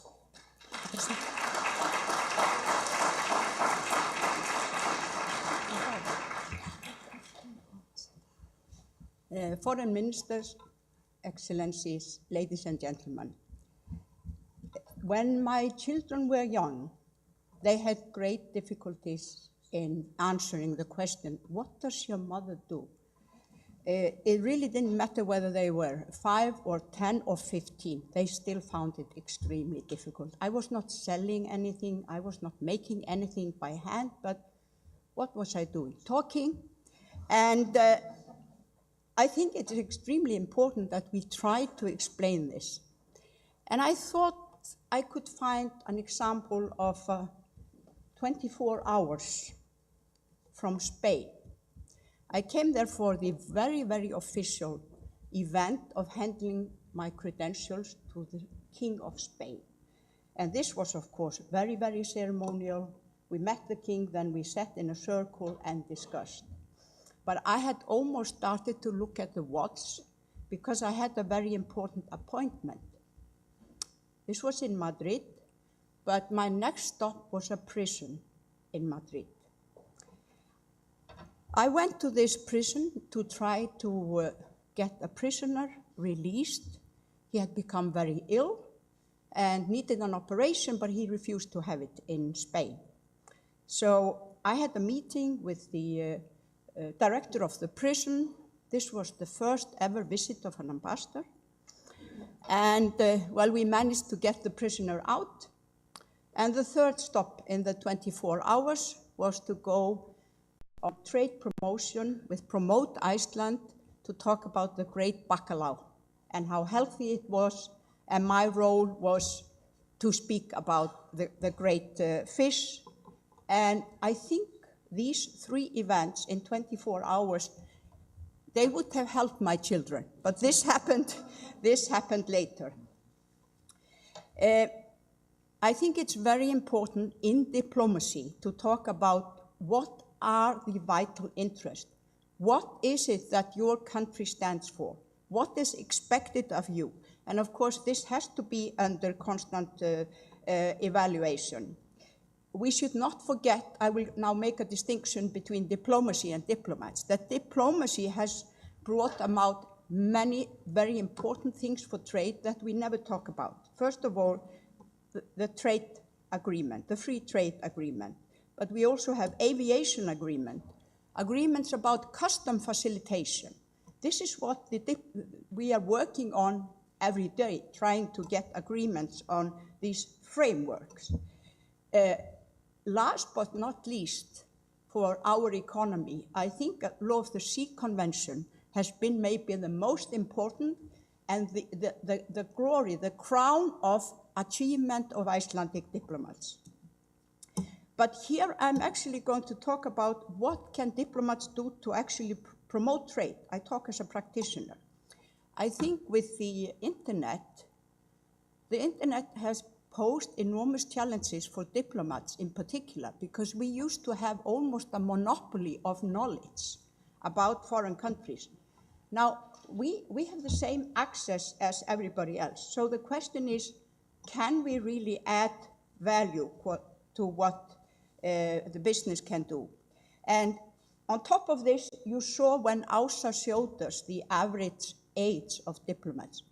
Most of us studied and started working in a world that is 95% of the trade with Russia was gone, because unfortunately it was so one-sided that when the counter-sanctions were put on food, it was gone.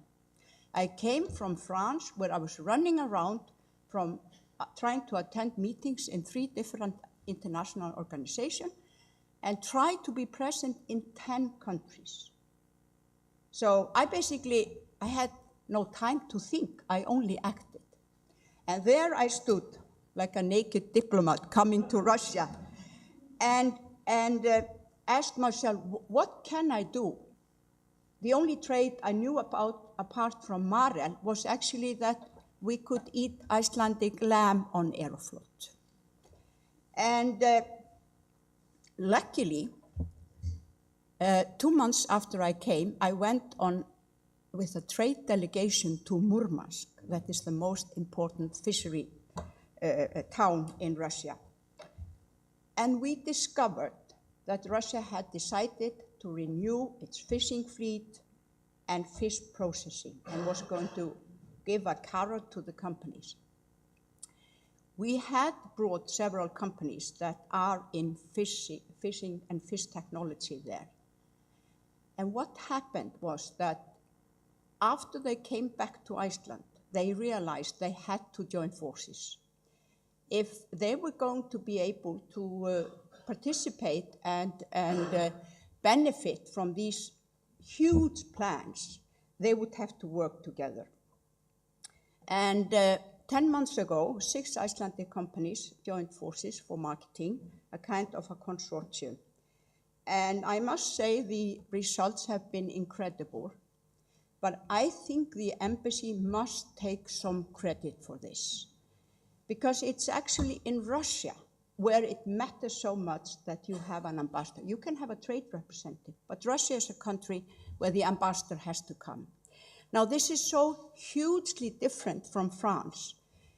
To be very honest, France became the second, if not the most important market for fresh fish without any assistance from the embassy.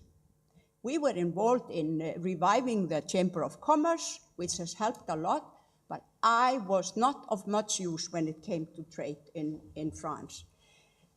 In Russia, I must say I have used every single tool I have in the toolbox. For those companies that have succeeded, what I have managed to do with the staff of the embassy, we have brought trade delegation to the Far East, to Murmansk, to Arkhangelsk, where my presence gives access to the governors. I have had meetings in several ministries where I'm allowed to bring the companies. This does not apply everywhere. We have used the facilities of the embassy to have meetings. I don't know how many lunches and dinners, not cocktail parties, I have organized with a theme where we emphasize, look, Iceland has increased the value of cod by 400%. How?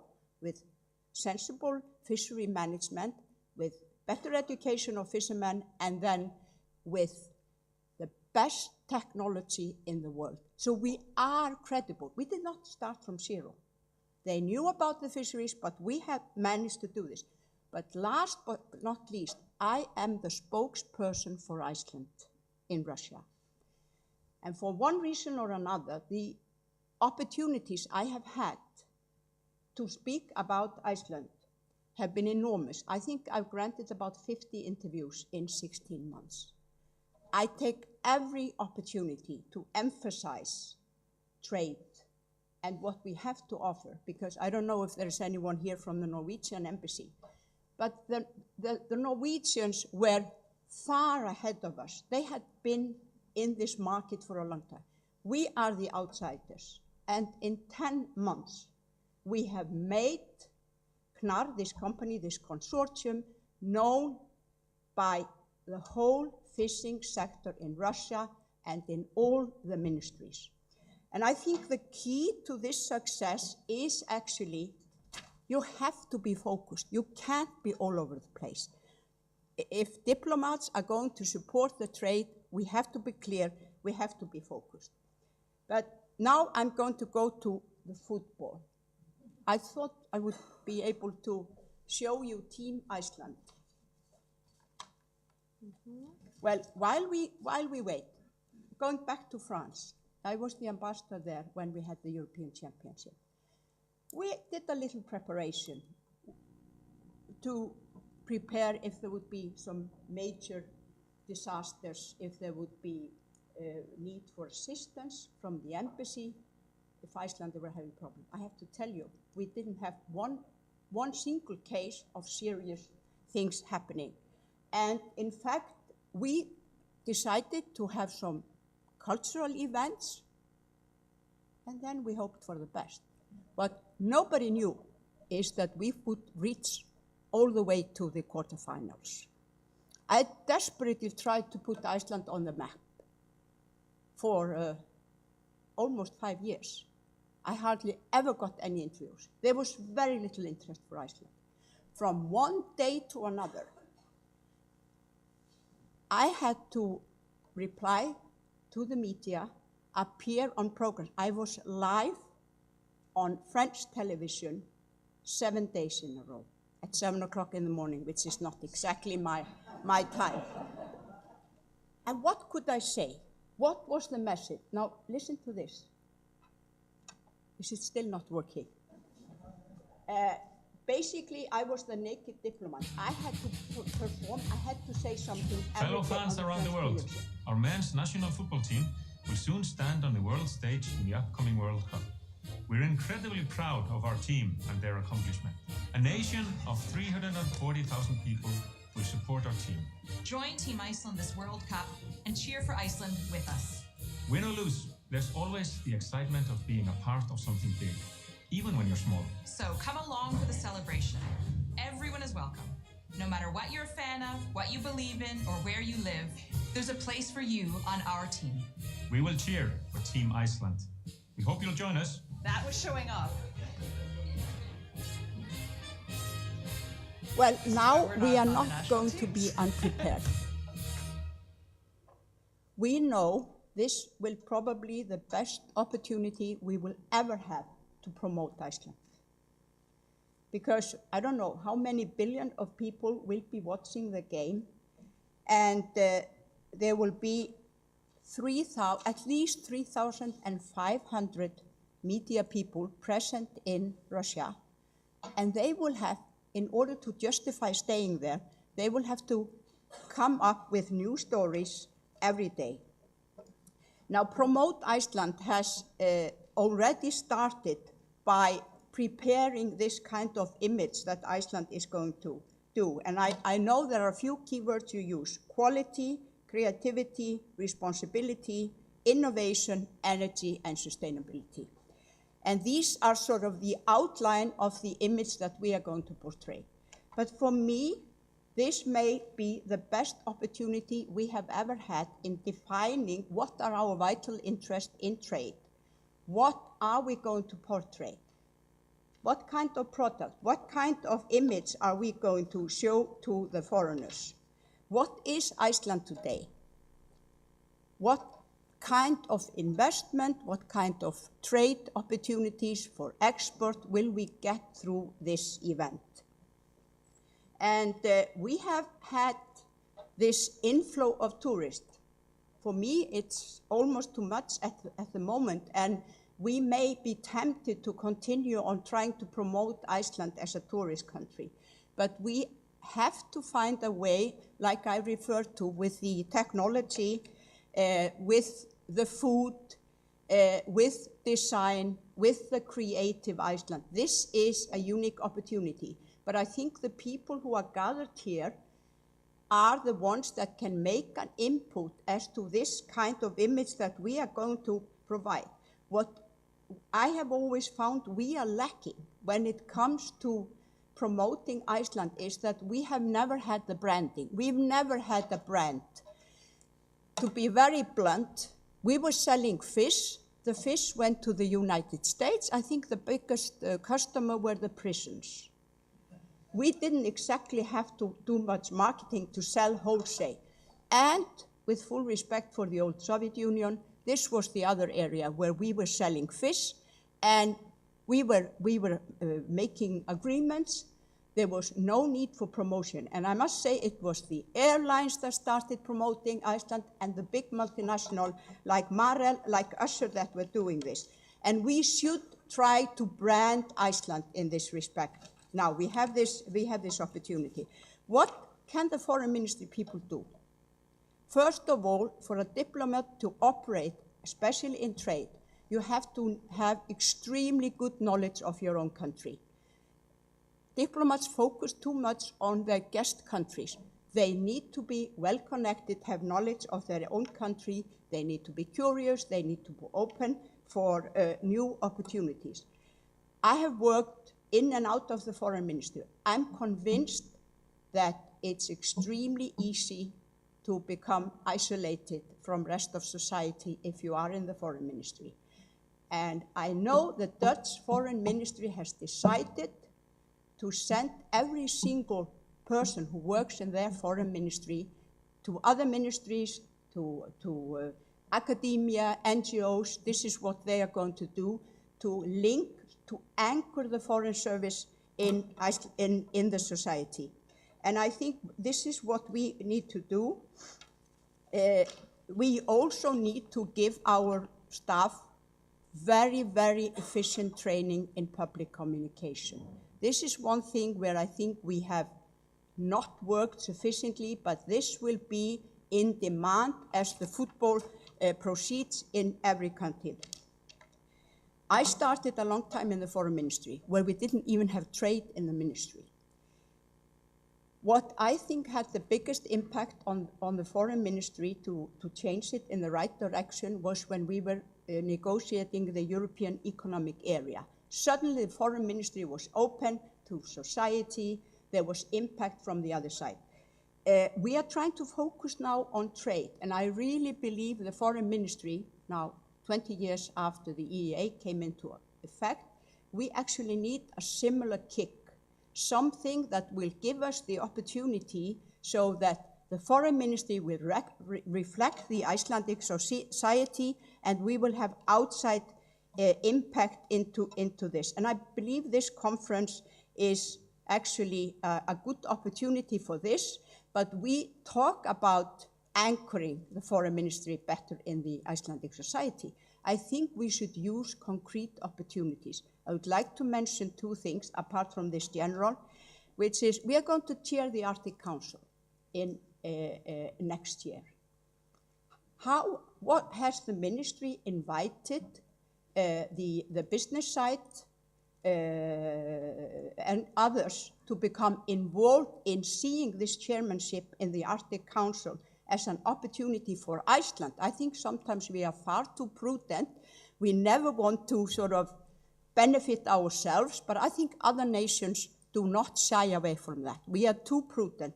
The other thing I would like to mention, we have a proposal to link enterprises better to the development.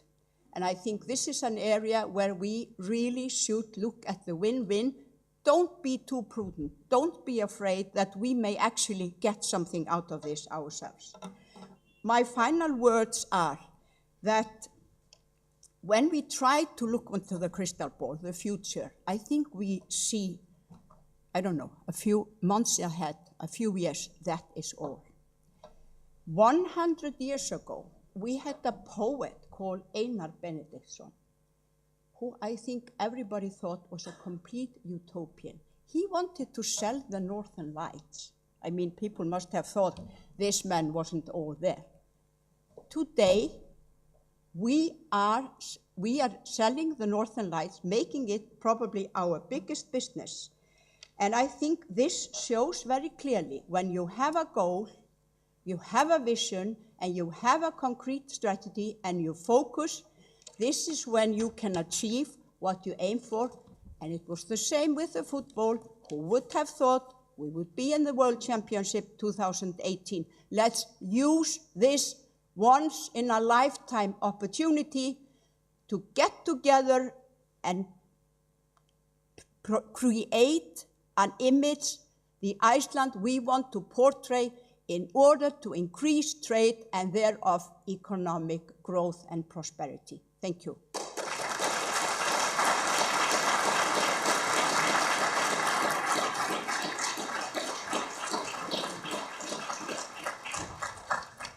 Well, we have heard 4 excellent presentations containing a lot of food for thought and no doubt raising many questions.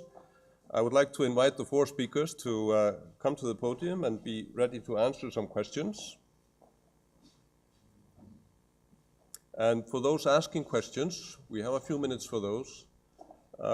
Please use the microphones and start by stating your name.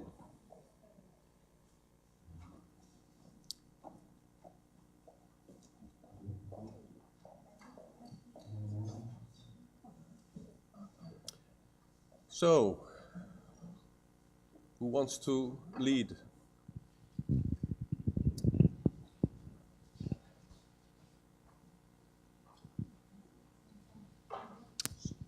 Hello, my name is Ragnar. I'm from the Icelandic MFA. We have 2 ambassadors who have been in diplomacy but have decided to go over to the private sector. I would be interested, Berglind also spoke about how the Dutch are planning to force their people to go out into other sectors. It would be interesting to hear your views. How can we be better at playing together with other sectors of society?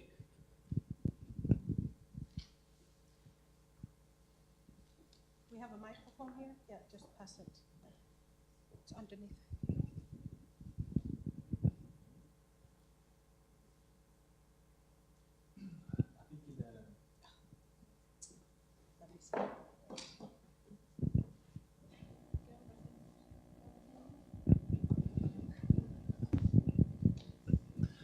I think it very much has to do with the signals sent from senior management to the staff in our ministry. In 2013, we had a new general director, and he had a number of strong messages to the outside world. One is that we are partners. We're partners with the private sector. We're partners with the academia, etc.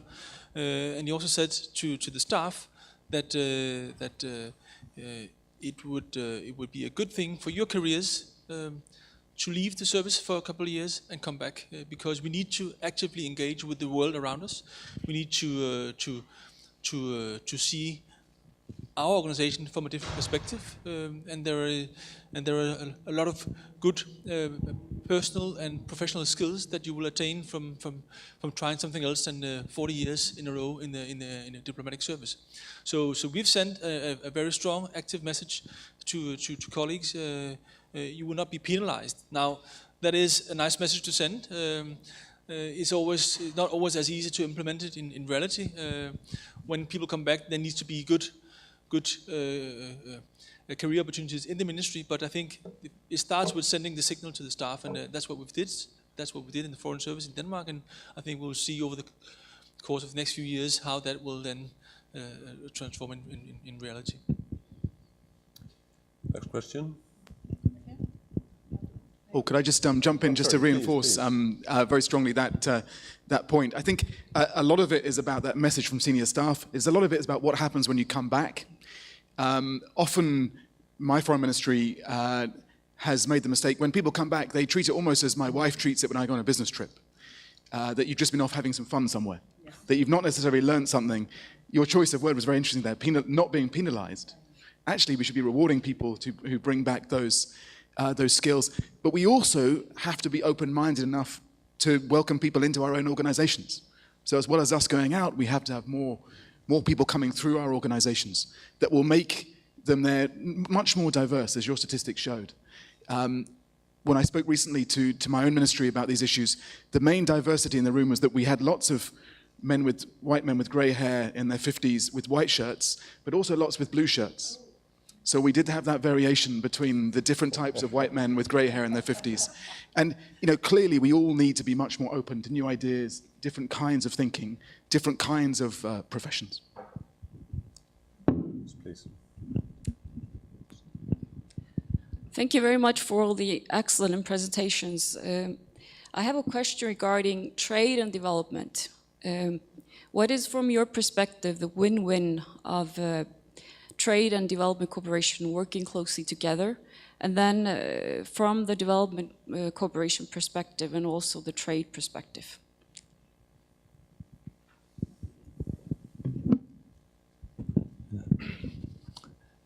I think there are some obvious win-wins. The gist of development policy is to develop capacity in the partner countries.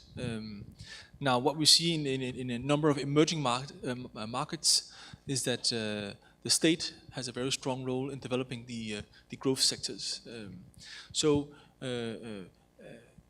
Exploiting export and trade opportunities will not be something that you can do only in a company-to-company relation, but you need to pave the way by having a government-to-government relation where you help them capacity build their sector. For instance, Denmark, we have a number of companies that are very strong in environment, water treatment, etc.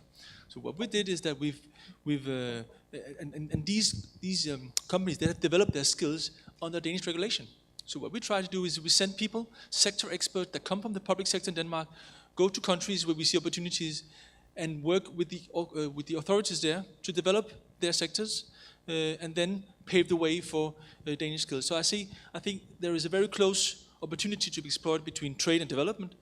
The difficult thing is, the challenge is that people coming from those two strands of diplomacy have a very different approach to their role.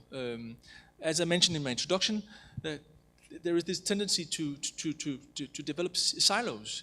And I can tell you that the people that work with trade promotion have an entirely different mindset than the people that work with development. We've tried to, and I was pushing this, to try to further integrate those two entities in the Ministry of Foreign Affairs. I met a lot of resistance, because basically when you sit down, the people from development think that the business people, they only think about earning money. They are bad people.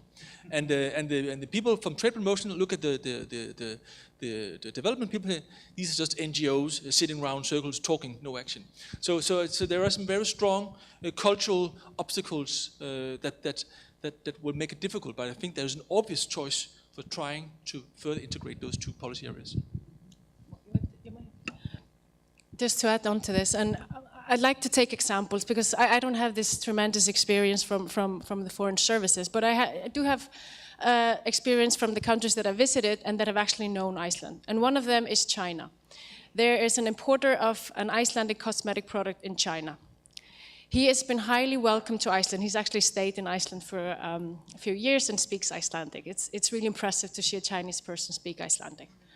But on top of that, he is invited here regularly to fresh up, his knowledge about the products, the process, all these environmental friendly processes, the green energy that we're using and so forth. And he has become a spokesman for Iceland in China. And I believe these kind of candidates, these kind of people that are in the business on the ground, that are local, but kind of global, so I think that's glocal or something, that's the new word. These people are extremely important. They are the ones that are actually going to sell the image of Iceland in the way that the local people will accept it and become excited. We don't know necessarily always what's the right approach, but I believe those people on the ground are the key people. So it's also in the hands of the private sector to promote Iceland, and this is where I think we can all together work, in a much more efficient way. So just to add like a little example onto that. Just on the trade point, I think diplomats actually really enjoy doing the trade stuff, because so much of what we do is not very tangible. You can't really measure warm bilateral relations and all the other things we talk about a lot. But you can measure, in Beirut, how many Jaguars, Land Rovers, yachts, whiskey and Panadol we sold. We were the biggest market in the world for those 5 things. The whiskey and the Panadol were related. You can measure all that, and we quite enjoy doing that kind of work. But I think it's important that we add value where we can best add value. We're not necessarily great business people. Otherwise, we might be off doing great business. Often, diplomats will say, I could be off earning millions of pounds doing something else. Those aren't our skills. What we can do is convene. We have a great convening power. We have great networks. And we are, as the Minister said, great door openers. And so I think that more sort of practical understanding of where we can best add value will really help the relationship both ways. And on development, I'm a huge fan of development. One of the proudest things as a British diplomat was being able to go out and say 0.7% spent on development. I agree with John Charles. There's often a cultural disconnect, particularly on development with the rest of the ministry. And the more that the objectives can be aligned, even while keeping those areas separate, the better. I think we have time for one or two more questions. Good morning, and thank you for the excellent presentations here today. Tom, you have gone from being a Toastmaster to a tweetmaster. And of course, tweeting is something that is high on our agenda, all of our foreign ministries. And we have a minister that tweets a lot. And you feel duty-bound to tweet it, of course. Well, except for the Liverpool tweets he does, but that's another issue. We can deal with that later. But I was wondering if, and all of you maybe, because I assume all of you are thinking about tweeting, and what would you consider the three most risky things for FCOs or foreign ministers or the Danish foreign ministry to most difficult things to deal with when you're promoting a good communication plan? Not only information plan, communication plan. The three most important things that we have to have in mind when we are tweeting. It's a really important question. I mean, I think, as I say, the biggest risk is not doing it, but being aware of the risks is absolutely important. I used to have rules about when I wouldn't tweet. I would not tweet in anger. I would not tweet after a couple of glasses of wine. I would not tweet when things were pretty tense in Lebanon. It was a pretty risky environment. I think there's a big risk around doing it badly. There's a mistake if we demand all envoys, all ambassadors, you must all be tweeting, even people who find it very uncomfortable. I don't think we should be insisting that people do it, making it compulsory, because doing it badly is worse than not doing it at all. And all Twitter, diplomatic Twitter, we should aim to make authentic, engaging, and purposeful. Authentic means you've got to convey your own human personality. It can't just be a handle. It can't just be the official stuff with a hashtag at the front of it. It should be engaging. It should be content that makes people lean forward, that isn't just Britain and Iceland have warm bilateral relations, but says Britain and Iceland have this fantastic dynamic partnership about the following areas that we've been discussing, but purposeful. We're not here as diplomats to be comedians, entertainers, we've joked about it, but rock stars, those sorts of things. When you stack up your tweets as a diplomat, they should tell a story. I sent 10,000 tweets in Beirut. Not all of them told that story. Some of them were terrible. I had to delete some for getting it wrong. But they should tell a story about your country's prosperity, security, and values. I have to make a confession. I'm not on Twitter. But as I said, I've given close to 50 interviews in 1.5 years. You should not be afraid. You may make mistakes, but I never refuse a request for an interview, because for me, this is the opportunity to promote Iceland. I have to admit, I get a lot of chances in Russia to give interviews because I'm one of 10 women who are there as ambassadors.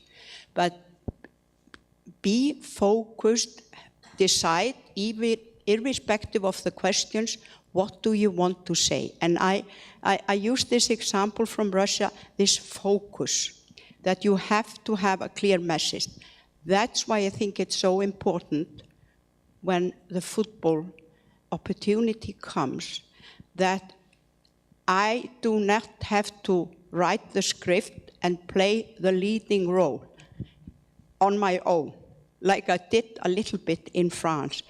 I need to have a clear message of what we are trying to obtain. So irrespective of the tool, whether it's tweet or interview, we have a huge responsibility of conveying a correct picture of Iceland, but that still will increase our economic prosperity. We should have this goal. You said we enjoy the trade. I must say, I enjoy it tremendously.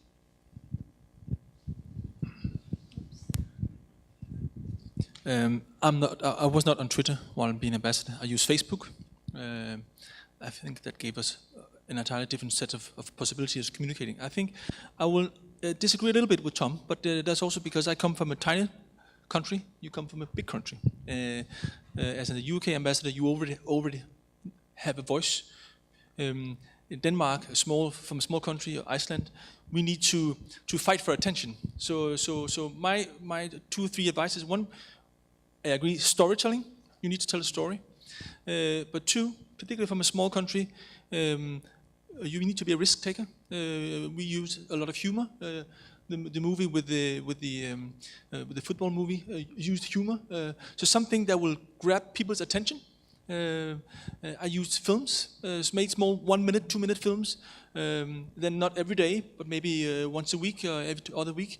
That was an effective way of telling a story, doing it in a way that would grab people's attention and communicate some important values on Denmark. But you need to be a risk taker, and when you take a risk, every once in a while it goes well, hopefully, but every once in a while it goes less well.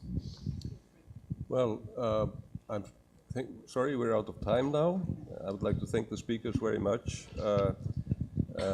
For those interested in foreign affairs, including the implementation of foreign policy, I think this morning has been a real feast. But I would like to thank also the University of Iceland, the Institute for International Affairs, the Confederation of Icelandic Enterprise, and the Icelandic Chamber of Commerce for their participation and their contributions to this conference, as well as the co-workers at the Ministry for Foreign Affairs who assisted. But in particular, I would like to thank my excellent colleague, Ambassador Sigríður Snævar, who has for many years been a tireless advocate for reforms within the Icelandic Foreign Service, and who was the main organizer of this conference here today. Thank you very much.